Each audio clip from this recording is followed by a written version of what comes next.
What's up, everyone? Welcome back to another episode of Alcoholics Unanimous. I'm Josh. I'm an alcoholic and addict. And today, I'm also feeling manic. Woke up on the wrong side of the bed. It's just one of those days for me.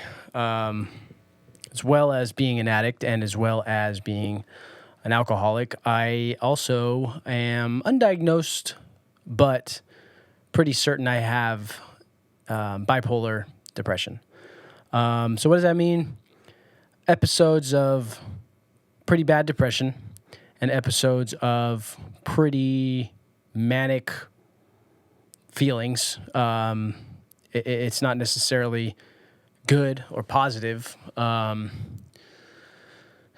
It's just full-on intensity. And that's what I was going through this morning. Woke up 6:30, ready to go, fight somebody, fight everybody. And that's just not good.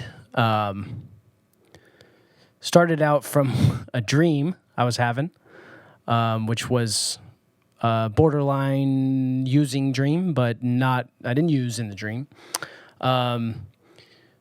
But it was in the vein of, I don't know if you guys remember this show, but Storage Wars, where that guy Dave would be like, "Yup," betting on stuff or bidding on storage lockers. See, hopefully they get something.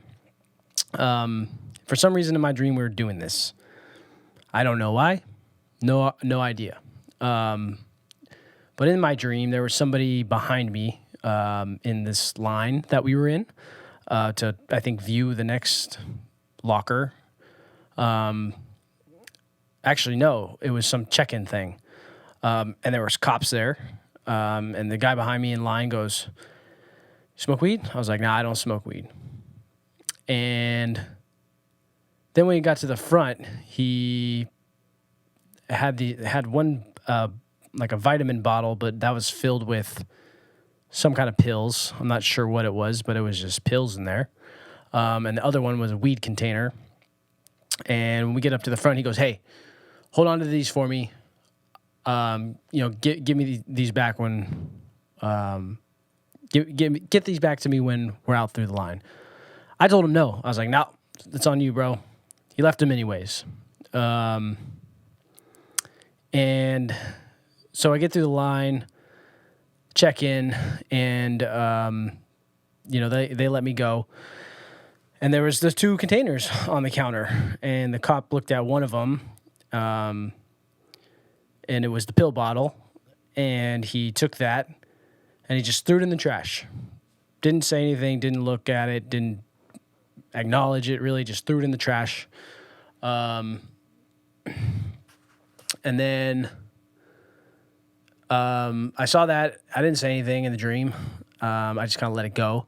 And then I swooped up the other guy's weed container, and I walked over to him, and I was like, "Hey, the boys took the pill bottle. I got this for you." And he goes, "Well, you owe me. You owe me." He called it sugar. I don't think it wasn't cocaine though. He's like, "You owe me for the sugar." And I was like, "The hell I do. That's on you, bro. I told you no. I told you I do not want any part of that." And so we kind of got in like a verbal altercation, and then we started to kind of get physical, and then I woke up.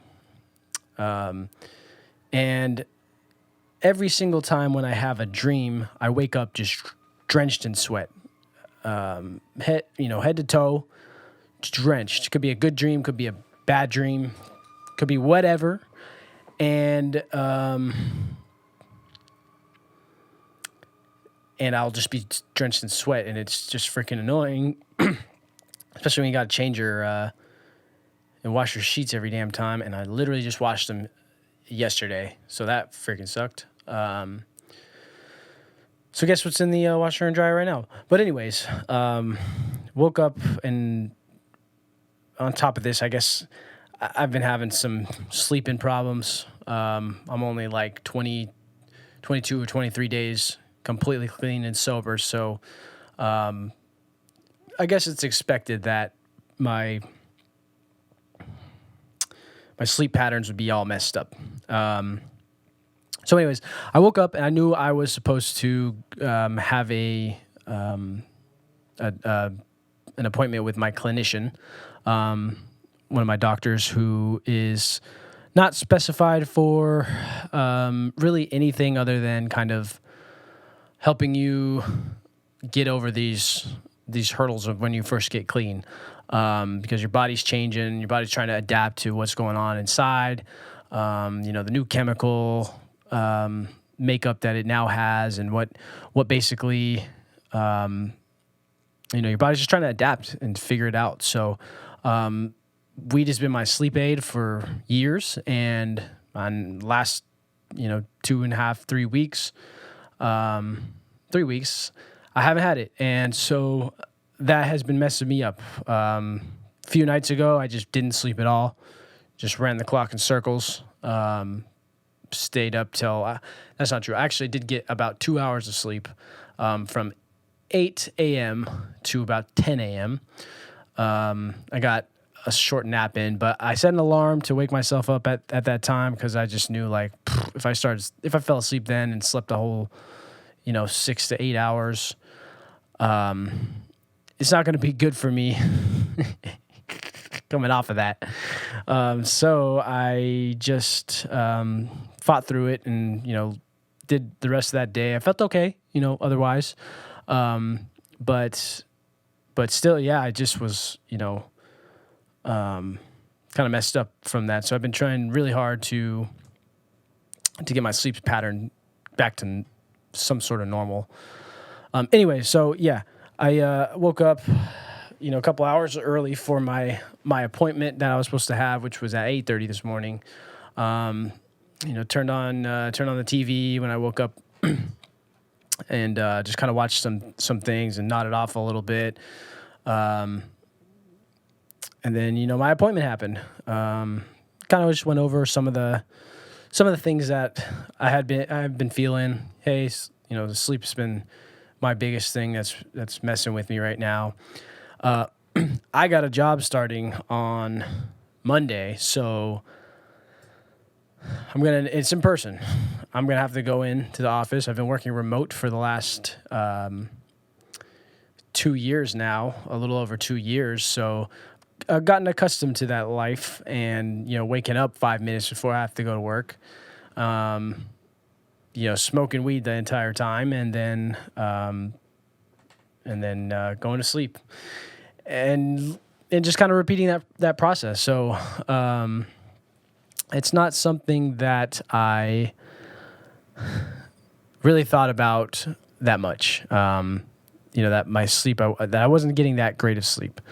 So throughout this last couple of weeks that I've been clean and sober, it's just been a battle, to say the least. So anyways, I talked to her, to the clinician, and she suggested I still take some gabapentin, which I had stopped because it was mostly for the cravings, but I didn't want to kind of abuse it or just become reliant on it.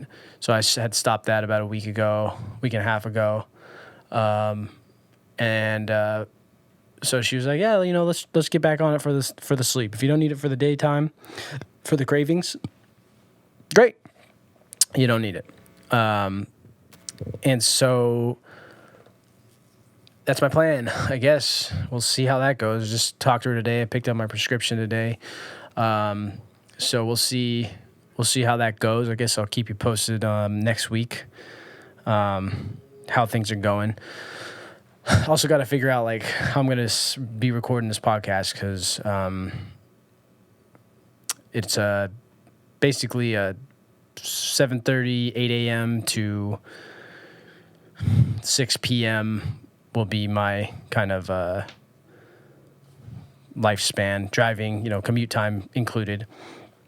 So I got to just figure it out. Ultimately, that's just another kind of excuse to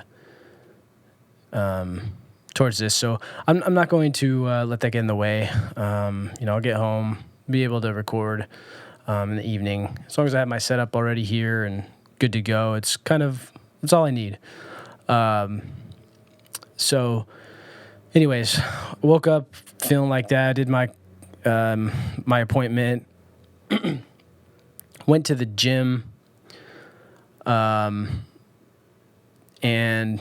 tried to kind of bang out some of this energy, to say the least. Got a decent workout in. I'm feeling some gains as far as my endurance, my leg strength I've been doing.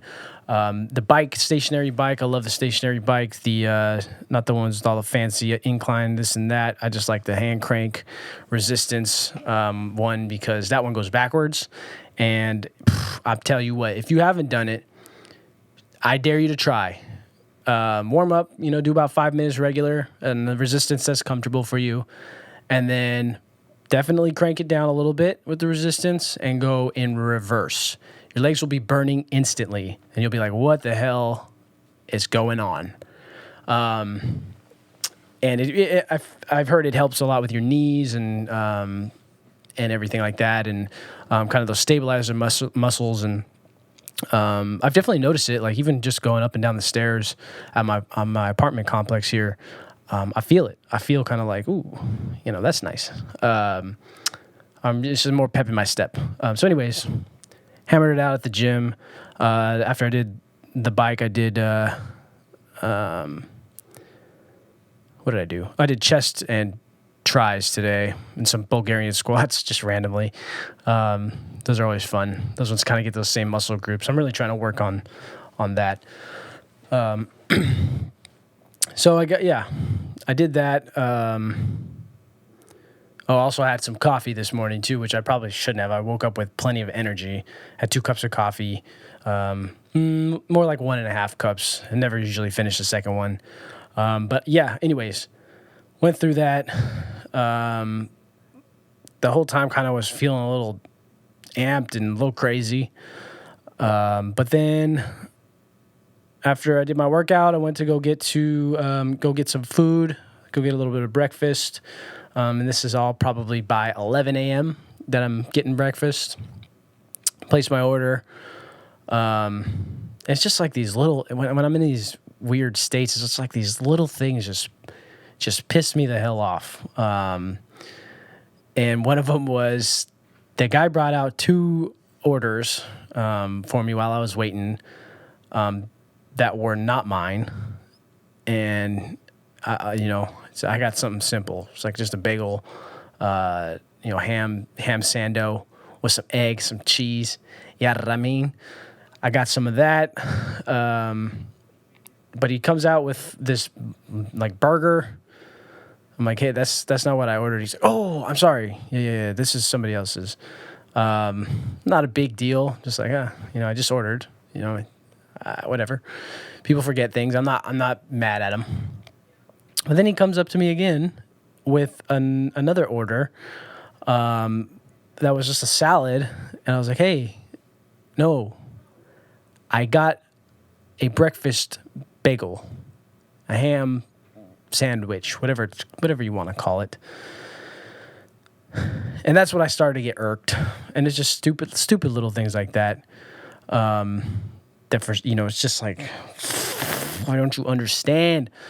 But it's, that's not helpful. That's not helpful to myself, first of all, because I'm getting all worked up and crazy about something that doesn't even really make a difference, doesn't even matter, it doesn't affect my day other than I have to tell this guy twice, which took up probably 15 seconds of my day to be like, oh, hey, man, I didn't order this. Remember, I got the ham sandwich on the everything bagel. Oh, you're right. My bad. But when I'm in these kind of like manic states, it's just the mind's spiraling, just going. And then I'm start looking around like, did the people after me get their order? Are they eating yet?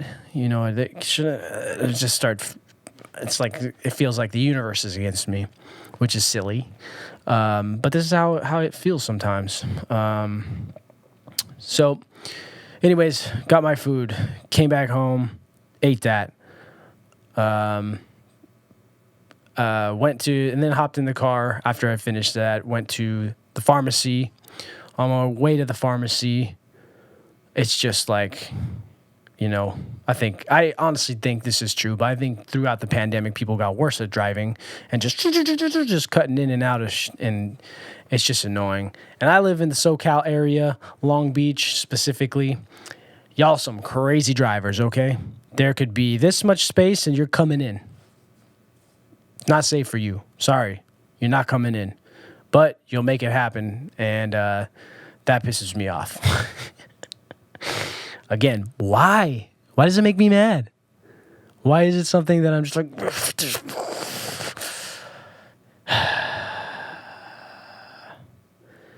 It shouldn't. It really shouldn't. It's such a silly thing to be upset about. Plus, for driving, it's dangerous already. Your senses are already heightened.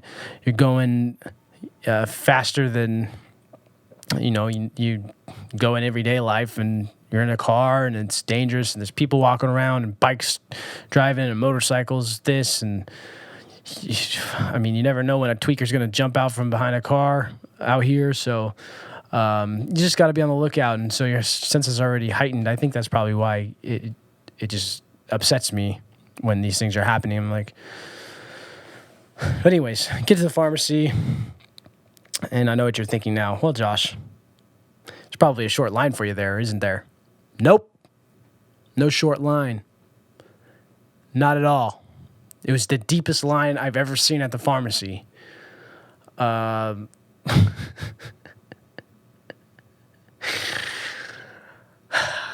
so at that point, I gave in. I was just like, man, this is not working for me to have expectations.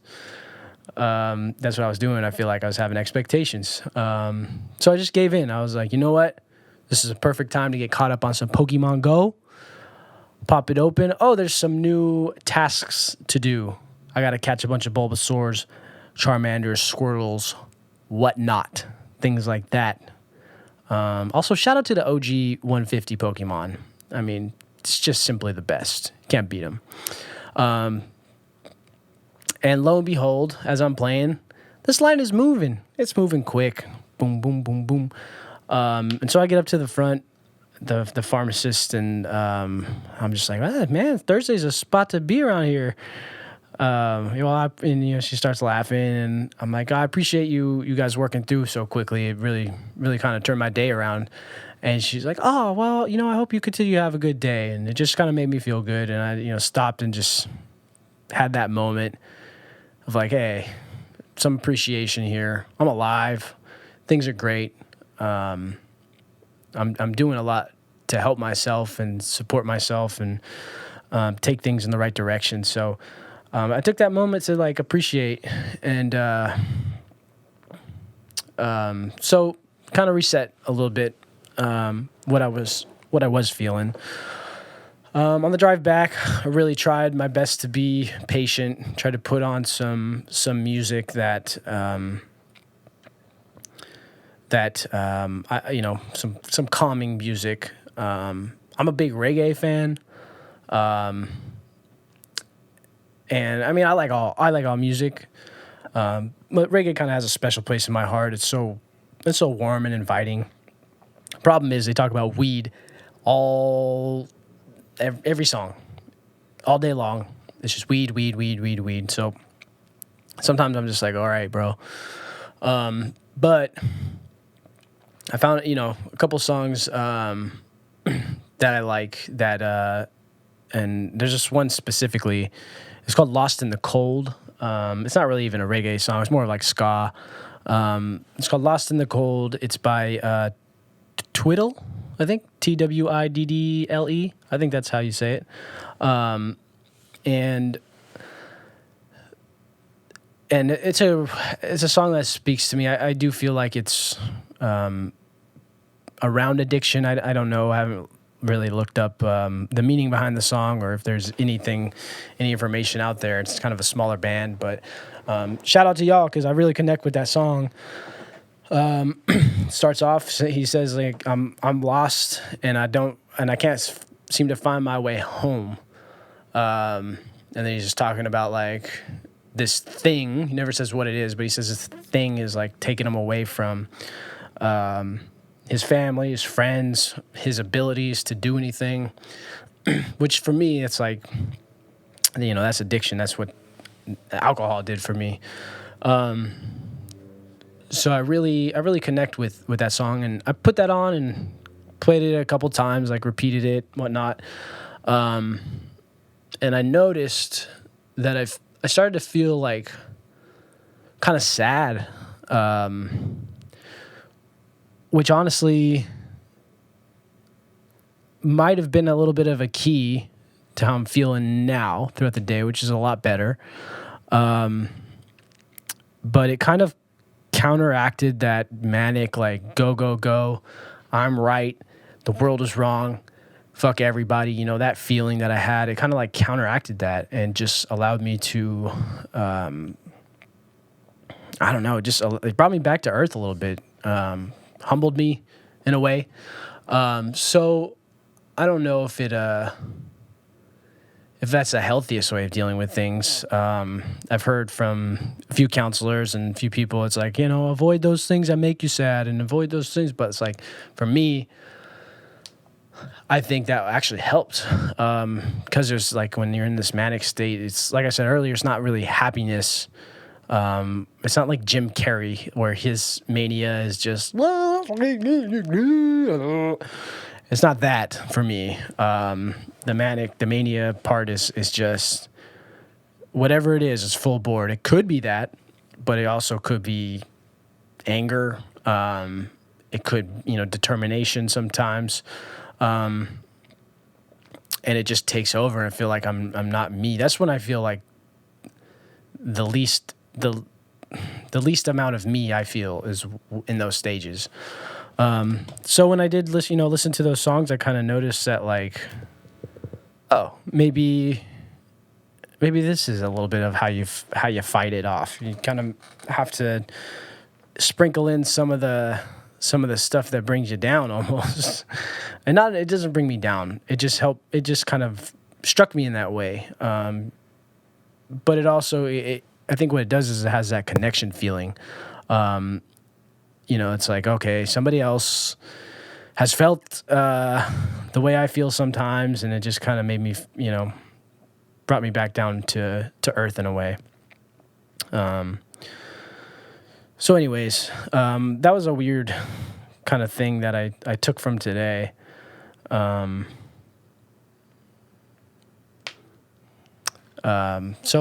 we'll see. I mean, maybe if I feel kind of this way in the future, I'll try that. There's some movies and whatnot too that I have in mind that kind of make me feel the similar way. A lot of songs that make me feel that way. There's a few 21 Pilots songs that are really kind of right on the money for me as far as like, I think he's talking about addiction.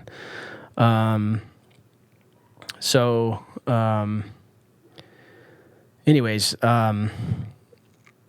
got back here. Haven't taken any gabapentin yet because she did say it would help with just that anxiety that I'm feeling. Just kind of will smooth out the edges. Basically, it's a good way to describe it. I didn't want to feel that yet. Just kind of see what I can do on my own for this. And now that I have, a much keener awareness of what's going on. And,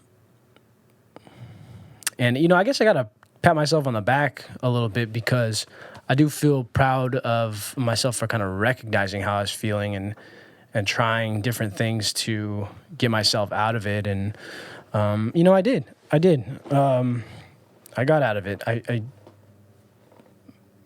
for the most part, I guess, how I'm feeling now. Because once I got back, sorry, just burped. Once I got back, I took a shower, kind of just relaxed for a couple minutes and then started setting all this up, get the podcast going again, record another episode, because that's something that I want to do. I want to, I really want to keep this going. And even just in the last, whatever it's been, 20 minutes or so, 25 minutes, that we've been talking. I've kind of been able to just talk about it. And literally that was only half of a day so far. It's just, wow, that's pretty funny. I didn't think about that. I spent 20 minutes talking about half of a day that I'm still in. But it's really helped. So that's pretty cool. But anyways, I just, when it comes to this, like, I guess for me too, it's like, it's hard to even trust my own feelings sometimes, because, you know, if either I'm kind of depressed or I'm super manic. So it's like, it's hard to say like what I really want sometimes. And, you know, honestly, I don't know what I want sometimes. And, you know, what I'm feeling can be kind of mysterious to me. So, you know, I just kind of been focusing, right? I've been writing some stuff down in a journal, just trying to keep like a scientific record of, okay, this is how I feel today. You know, this is how I feel, you know, right now. This is how something happened and it affected me. And my plan is to go back and kind of, maybe once a month, just go back and read them and see like what I think about what I thought. You know, was it stupid? Was it right on point? Has my view evolved? Have I done anything about it? Probably most importantly, as we talked about last week, you know, it's like the what happened and what did it cause me to do or feel, or what actions did it cause from me? And this is just, I guess, another way of doing that for myself, that I can kind of sit back and you know, just look at it and be like, okay, this makes sense why I felt this way at that time. You know, maybe I had a similar thing happen to me at this, you know, later on the road, 3 weeks later. I'm like, oh, that looks like something from 3 weeks ago. Maybe I'll start seeing some trends. Maybe I'll start noticing some stuff like that. It's hard to say. I just kind of started it in all seriousness not too long ago. So it'll be a waiting game at this point as far as any analysis I can get from it. And honestly, I don't even want to read it if it's too fresh, because then it might trigger something to go back to that way of thinking. I want to get back to it once I'm like removed from it. It's like when I used to make beats. Remember, I used to rap too. I haven't done it in a while, but it was like a weird thing where it's like I'd have to make a beat and then forget about it. Because if I made a beat and tried to write to it instantly, I'd still be in producer mindset. You know, like, oh, maybe tweak this, tweak that, and I just couldn't focus on like what I needed to say from it. But if I made the beat and I got to a point where I was like, yeah, this is good, I love it, now let's forget about it.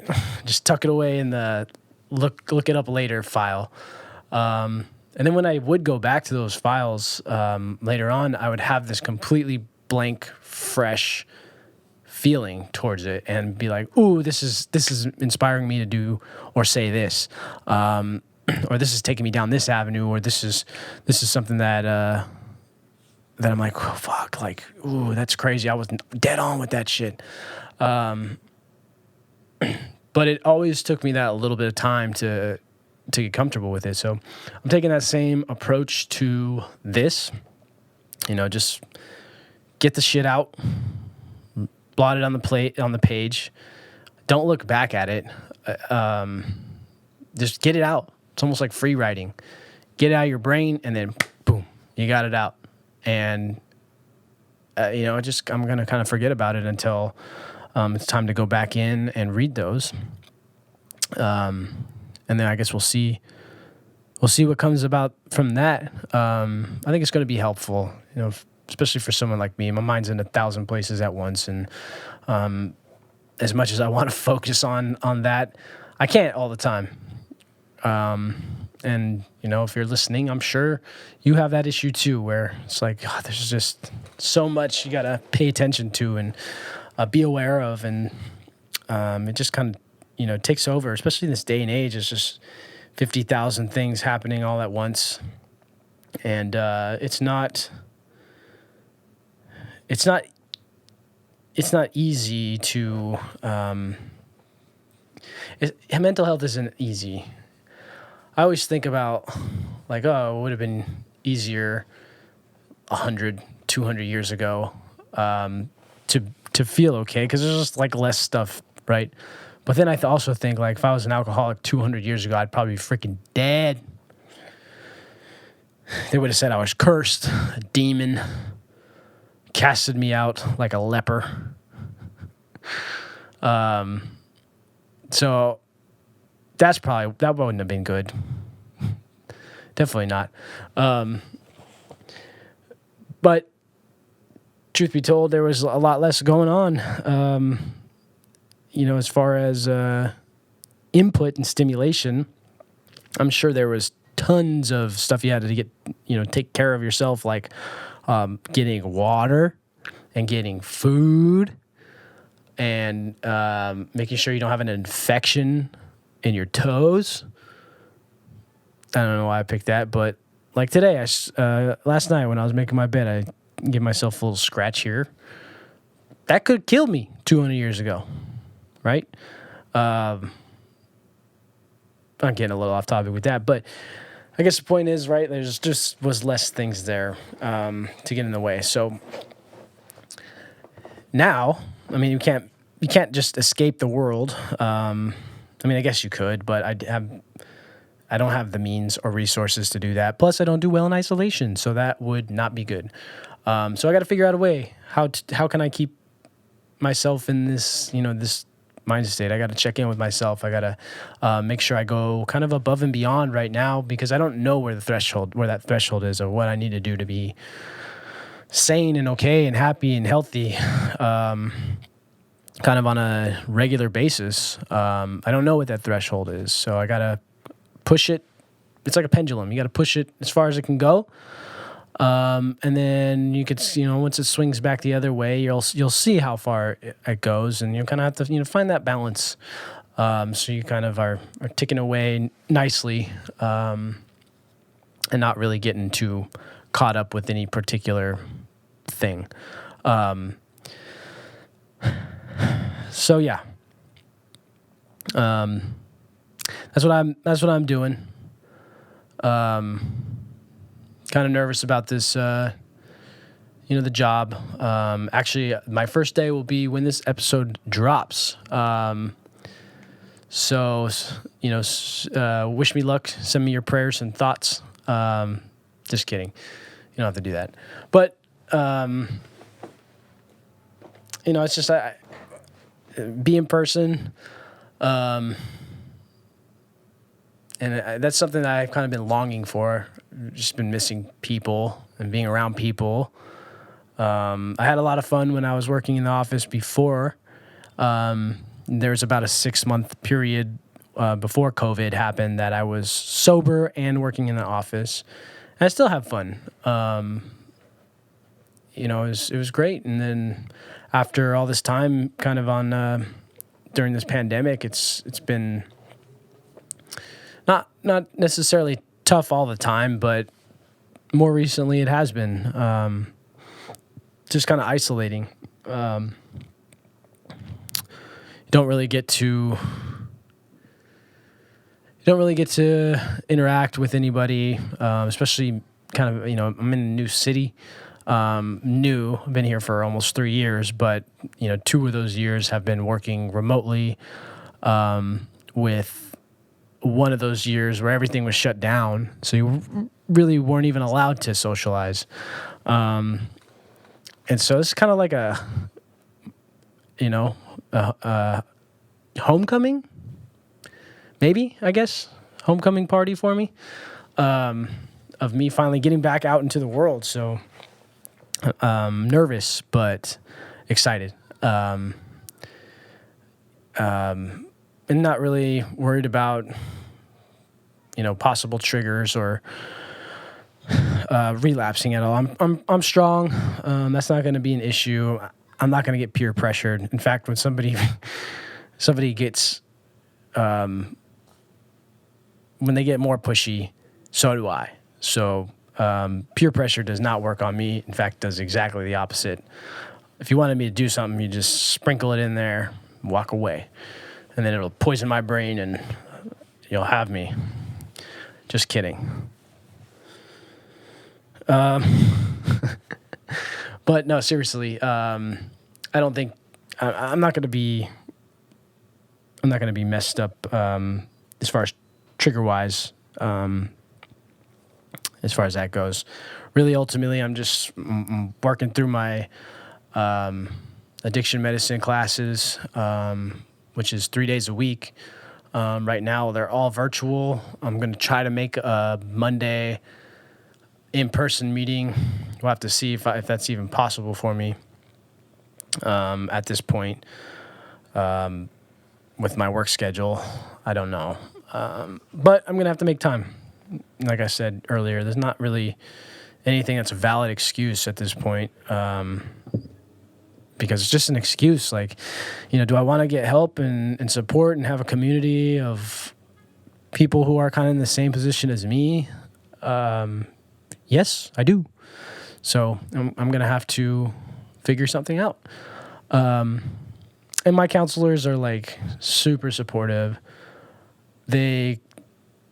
I'm really upfront with them and honest about everything. So I think that they are willing to work with me a little bit on that too, because I want to get better. I want to be healthier. And they want me to be healthier as well. So I think everything's kind of fallen into place. My counselor the other day, I guess last week, she said something that was at first I was like, okay, but she said, so this whole relapse thing kind of worked out for you. And yeah, I guess in a way it did. What she was getting at was when these large impact situations kind of happen to you in your life, you have to sit back and look at it. And you have to sit back and look at, okay, obviously something that I was doing wasn't working. And you kind of wriggle and fight and work your way through until you get to a situation that you're comfortable moving forward with, and kind of you just kind of maneuver yourself into a little bit of a better world. And I feel like that's what I did. And I didn't really realize it until she kind of said that, which was funny, because I was like, oh, that's an interesting thing for an addiction counselor to say. Hey, good job relapsing. You relapsed correctly.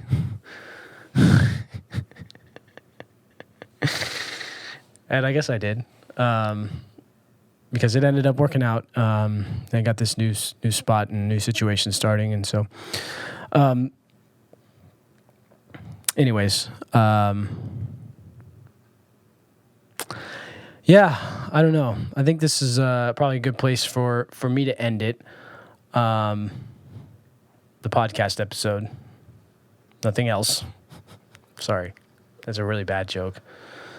I'm not going to edit that out. But yeah, I think this is a good spot for me to end it. I appreciate anyone that's made it this far in my little venting session today.